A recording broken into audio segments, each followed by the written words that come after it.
I love this record. Roy Hargrove Quintet with the Tenors of Our Time. This is a big one for me back in high school. Along with Roy's Quintet, which I don't have the CD liner notes with me, so I can't recall all the players right now. Could be, I don't know if it's Greg Hutchinson. It's not Greg Hutchinson. Anyway, probably Ron Blake on tenor, but then the featured tenors are Stanley Turrentine, Johnny Griffin, Joe Henderson, Branford Marsalis, and Joshua Redman. And I don't think, there might be one more, but I don't think so. And they're all beautifully arranged on the tracks of this album. We're gonna focus right now on the first song. It's called Soppin' the Biscuit. It's a bluesy, not a 12-bar blues, but a bluesy thing in 3/4. Great feel to it. I remember back in high school learning this to play with my pal Randall Haywood's quintet with his father. Randall was a young trumpet player at the time, was kind of being taken under Wynton Marsalis's wing, and we would do these gigs in Jacksonville, and he really loved this album, wanted to play this material. There was no internet to go look up a lead sheet for, or some transcription or anything. Sorry to sound like I'm on a old guy's soapbox, but meaning you just learn the music from the album. And I learned it, and I played it by ear, and you can do all of these things without having some really deep knowledge of the nuts and bolts. Meaning at that time, I was not able to really discern what was going on with the harmony, or certainly not definitively. I could make guesses, and I would find, by playing along, I would just find notes that felt good to me by auditioning them, by playing along with the record over and over, copying some of the solos, copying some of Roy's stuff, Stanley's stuff, the melody for sure, playing the melody a lot, improvising along with it as if it were just an Ebersol, just playing right along with and over everything. These are all things I'm encouraging you to do, by the way. I would audition notes, and just play notes and go, does that feel good to me? Does that sound good? And if it didn't, I didn't necessarily need to know why. I just would avoid that note the next time in that place. So as we listen, I want to encourage you to be thinking about the form, asking yourself questions. Is this 8 bars? Is this 12 bars? What's going on here? Just get in the habit of asking yourself, what's going on here while you're listening. By the way, driving in the car, one of my favorite ways to listen to and absorb music. People very often ask, Bob, what's something I can do to practice? I'm going to be away from my saxophone for a while. This. You don't even need to be away from your saxophone for a while, but even if you are, this is practice, listening this way, active listening. Gonna do wonders for you. I mean, I can't say enough about this. So, and I'm gonna sing too. So listen to my silly singing. You should invent your own silly singing language. You wanna be singing along boldly with this stuff. Let's listen to the darn song. And I'm gonna have comments. I'm also gonna stop to show you some moments that, not only the ones that I really love, but ones that I don't really love, because that is as much of a learning tool to be cataloging things that you hear and you go, I don't love that. Why? What about that phrase? What about that moment don't I love? Because that is also instructive. You go, oh, you know what? I think right there, the way that person played that line feels a little ahead of the beat, or they really used more articulation than I would care for. It's the inverse of listening to things and going, oh my gosh, that's amazing. I wish I could do that, or I want to be able to do that. It's going, I don't love that. Why? Okay, I don't love it because of this reason. Yeah, I don't want that thing in my playing, so I'll just remind myself that I want to avoid that, or you know what I mean? Okay, let's listen. Soppin' the Biscuit, Roy Hargrove Quintet.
into it. I want you to get into it too. You should be singing, I'm alone in the car right now, but sing this stuff boldly. If I was sitting here in high school with my buddy Juan, those of you who've come to the retreat, you know what I mean when I even mentioned Juan's name, we would be singing this stuff in this goofy language together. It makes it exciting. It puts it in your body. Sing this stuff when you listen to it as if you're auditioning to be in Roy Hargrove's quintet this weekend. Put that hat on, that mindset. Let me also not get lost here. I'm going a different direction to USC today. Okay. I'm going to listen one more time. The melody is the first part of the transcription thing here. So if you don't, it's like the melody's a given. And for those of you who are new, welcome to all our new stablemate friends. When you embark on this, and there are a bunch of lessons on transcribing I want you to be starting to digest sooner rather than later. Miles, sorry. When you embark on this process, let's say the melody is a given. So if you submit a chunk to share with the group and with me of the solo, great. I'll make the assumption that you already can play the melody like this with, by ear with a group. That's the assumption. If not, you should 100% start with the melody. I would love to hear you play this melody with this, and really fit into this, and don't even worry about the solo. The melody is first and foremost. Okay, one more time of the melody, and then we'll listen to Stanley's solo.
One of those little Stanley Turrentine isms. He has a really fast vibrato oftentimes. He'll put, even on short notes, it's very distinctive. I would know that in just those notes right there. I already know it's Stanley Turrentine, and one of the things that helps me know it is not just the bluesy flavor and a couple of those intervals he plays in.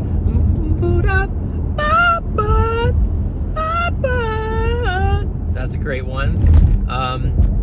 But that little kind of shake vibrato at the end, it's a very, just note, I want to point that out, it's very specific, idiomatic to Turrentine.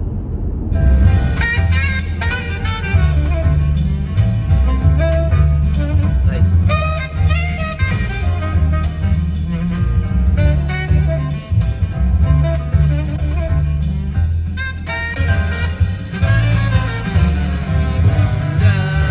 I want to point something else out.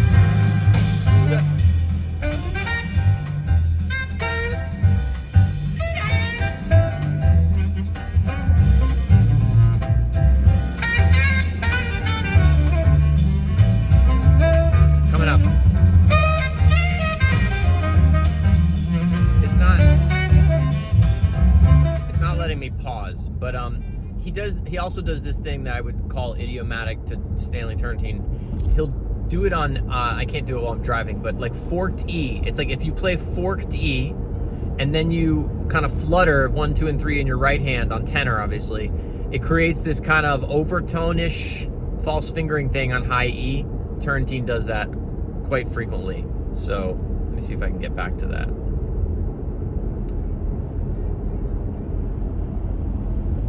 This is not behaving.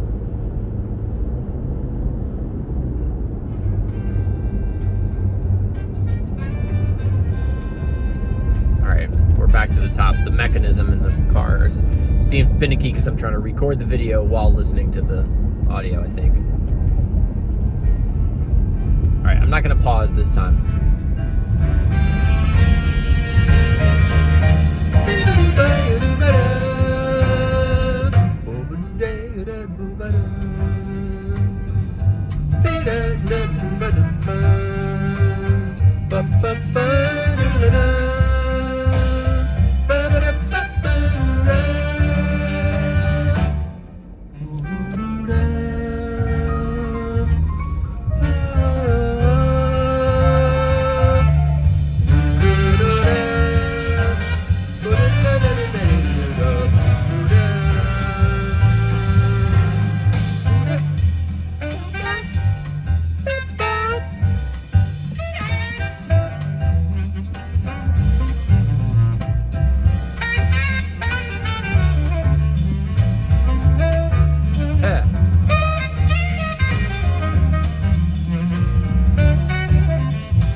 Right there, that second phrase, he rushed it a little bit. And again, I say all of this with total respect, and it's not as if like it's not about like mistakes, whatever. It's just an observation.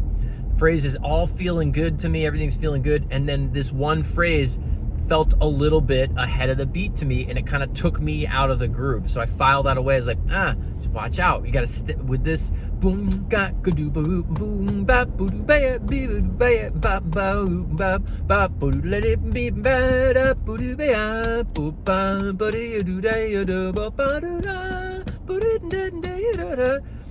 and we left that groove for me a little bit when a couple of those notes got ahead. I said I wasn't going to pause it, but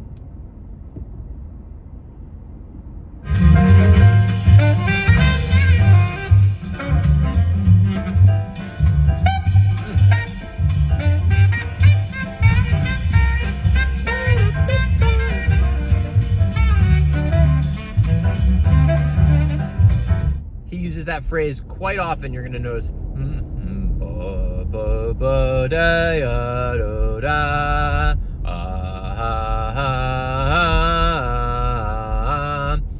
on tenor.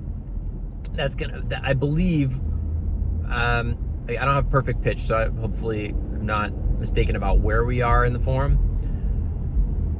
But it's happening over a dominant chord. I don't know if it's the 1 chord or the 5 chord, but what he's doing is, and he does this multiple times, he's playing a phrase that I love. It's like if you're on A7, for instance, he's going ba da da da da da da, C sharp, E, G, B, F sharp, E, A.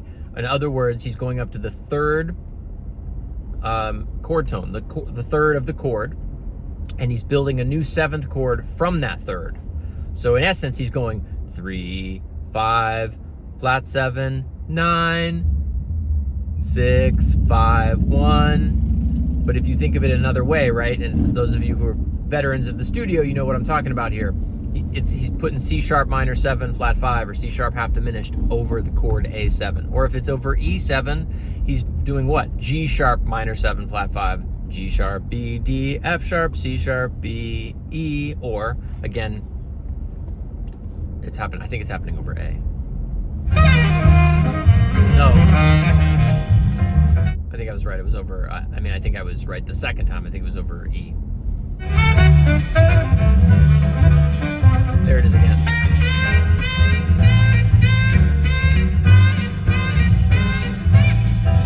I love that kind of, it's not exactly a hemiola there, but I mean, we're in 3, and he's playing a 2 figure. That's something to take note of. You don't need your horn even to transcribe that. Okay, we're in 3, bump, go 1, 2, 3, bump, 2, bump, 1, 2, 3, 1, 2, 3, 1, 2, 3, 1, 2, 3, 1, 2, 3, 1. Had to do a little math there. Huh.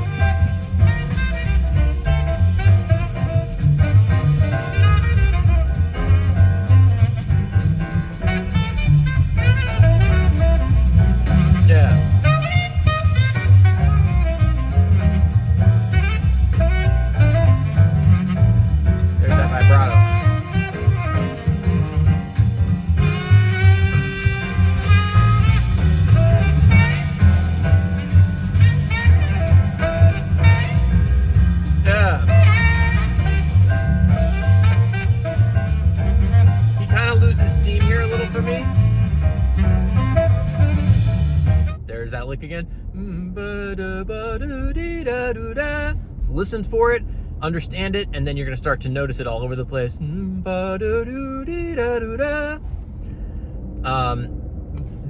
His solo here, I feel like it's just from here on out, it's on the downslope. It's kind of lost steam. Again, I don't mean that disrespectfully. It's just noticing. All right, I think he used up the juice on this solo already.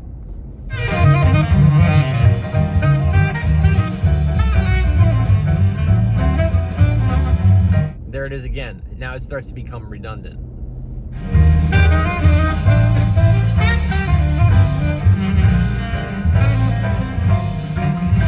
All right, let's listen to Roy.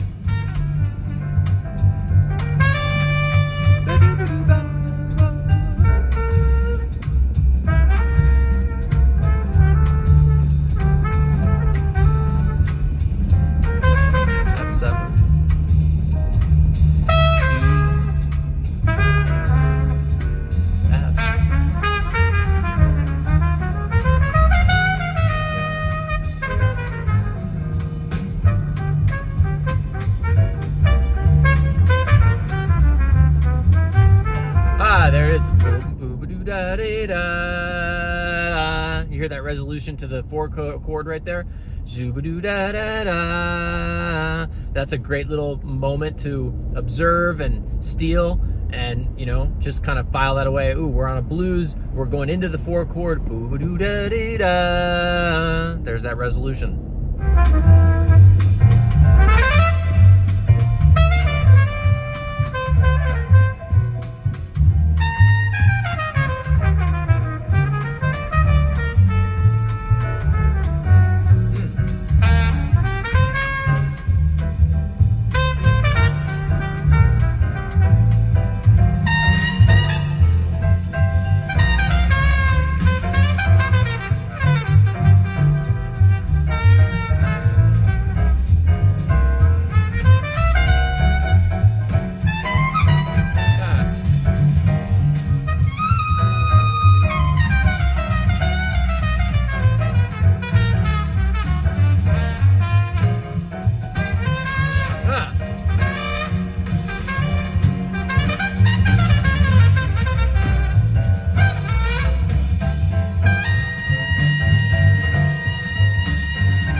Next line, it comes after he goes, this next like 2 bars, I would lift.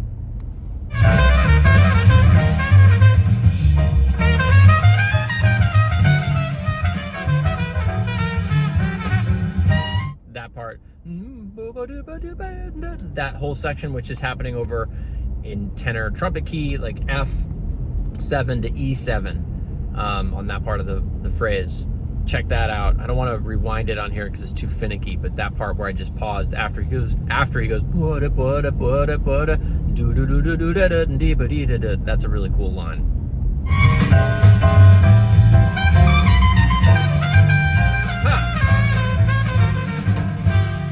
Nice ending. I love this piano reset. It's 1 chorus solo. Listen to how, I think it's Stephen Scott, how he resets the vibe.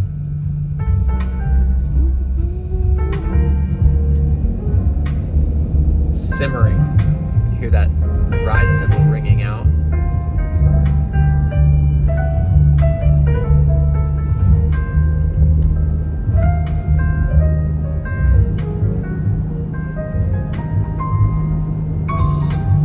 Second half of the song here.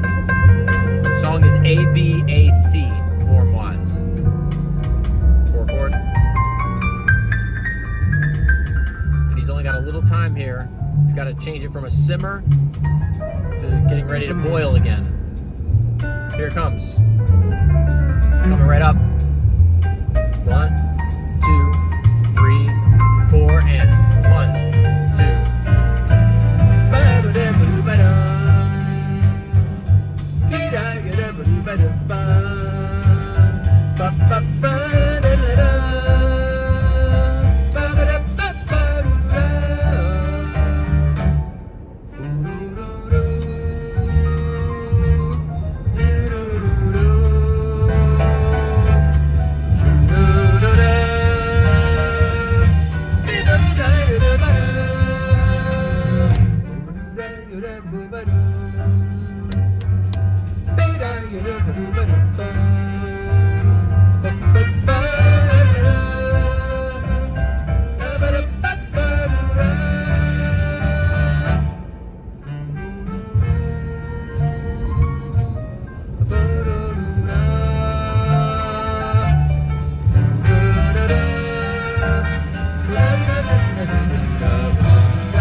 vamp here at the end is kind of, I'll speak in concert key. Well, you know what? I'll speak in tenor key. Anyway, I'll speak in tenor key. It's like A7, C7, B7, B flat 7, A7, C7, B7, B flat 7, A7. Right? So it's like tritone, like going up to that minor third and chromatically down, which tritone subbing. Anyway, just in case you're wondering, but they're just playing very much in blues on tenor and trumpet there. That's what they're really leaning into all the various sounds and colors of the blues scale. And a lot of those notes, you know, they find their way into all of those chords I just mentioned. So it works. You don't want to be trying to probably outline each one of those chords is kind of what I'm saying.